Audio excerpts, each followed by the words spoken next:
Hello friends, welcome back to the my new video guys and my YouTube channel. Today friend we are going to talk about guys Realme phone TalkBack setting, how to use.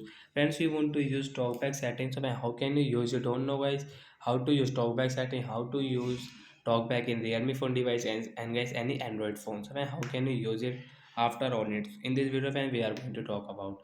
So first of all guys we will on our phone setting to use TalkBack setting. First of all guys open your phone setting and guys scroll it, and first of all you want to on talkback, so you will have to click on guys your phone system setting, and friends click on your accessibility setting, and friends click on your vision setting. So friends you can see guys your talkback setting, we will tap here. First of all we will on from here our talkback, and how can we use it? Friends you can see this notification you want to read, so you can read. So I one tap and guys double tap to continue your setting, guys you can use it.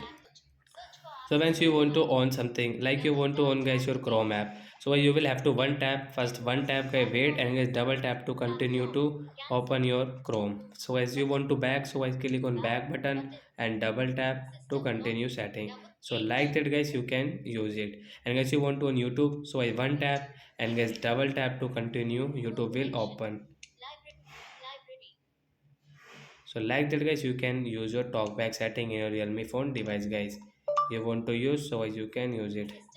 And guys you want to scroll your screen, so you can scroll with your two finger. One finger will not work, three finger will not work, four and five finger will not work, only two finger guys we can use it. So like that guys you can use your talkback setting in your Realme phone device. So that's it guys, bye bye.